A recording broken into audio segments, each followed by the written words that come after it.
पुढे। परंडा शहरात व तालुक्यात सध्या कार्यरत असलेल्या महाईत सेवा केंद्र चालक शासन निर्णयानुसार नागरिकांकडून जास्तीत जास्त रक्कम घेण्यात येत असल्याची लेखी तक्रार माहिती अधिकार कार्यकर्ता महासंघाच्या वतीने आज जिल्हाधिकारी धाराशिव यांना निवेदन देण्यात आले आहे।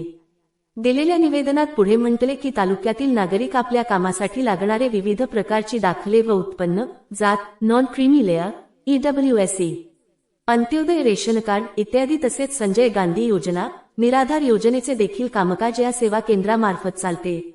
मात्र सद्यस्थितीत या प्रक्रियेत मोठ्या प्रमाणावर अनियमितता आणि भ्रष्टाचार होत असल्याचे निदर्शनास येत असल्याचे दिलेल्या निवेदनात म्हटले आहे।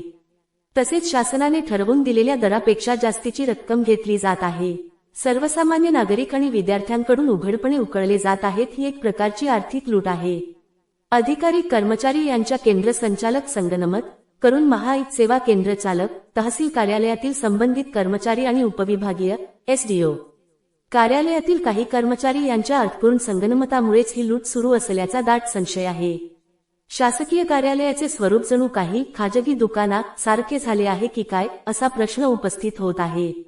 डिजिटल व्यवहारांची तपासणी, संबंधित संशयास्पद केंद्र चालक आणि कार्यालयातील कर्मचाऱ्यांच्या फोन पे, गुगल पे व इतर ऑनलाईन बकेट व्यवहारांची ट्रान्झॅक्शन हिस्ट्री सखोल चौकशी करण्यात यावी। कामाच्या बदल्यात घेतलेली लाच डिजिटल स्वरूपात स्वीकारली जात असल्याचे यातून स्पष्ट होऊ शकेल।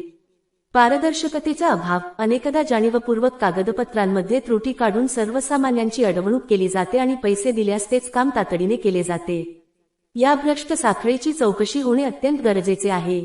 तलाठी अहवाल नसताना देखील 21,000चे किती उत्पन्न दिलेले दिनांक 1 जानेवारी 2024 ते 26 मार्च 2026 पर्यंतचे 21,000चे उत्पन्न झालेले याची चौकशी करण्यात यावी। तरी वरिष्ठ अधिकारी यांनी या गंभीर प्रकरणाची दखल घेऊन दोषी केंद्र चालक आणि संबंधित शासकीय कर्मचाऱ्यांवर कडक प्रशासकीय व कायदेशीर कार्यवाही करावी। सर्वसामान्य गरीब जनता आणि विद्यार्थ्यांची होणारी पिळवणूक थांबवून प्रशासनात पारदर्शकता आणावी। दिलेल्या निवेदनावर फारुख शेख, कानिफनाथ सरपणे, विजय मेहर, फारुख मुलानी, धनंजय गोफणे, अमित आगरकर, शिवाजी कराळे, जमीर शिकलकर, आलम सिकलकर, असलम पल्ला, किशोर येवारे, आयुब जिनेरी स्वाक्षरी आहेत।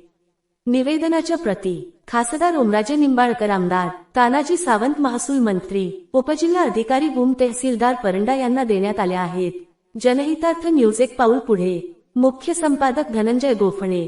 आपल्या परिसरातील बातम्या पाहण्यासाठी चॅनलला सबस्क्राईब करा, व्हिडिओला लाईक करा आणि बेल आयकॉन दाबायला विसरू नका।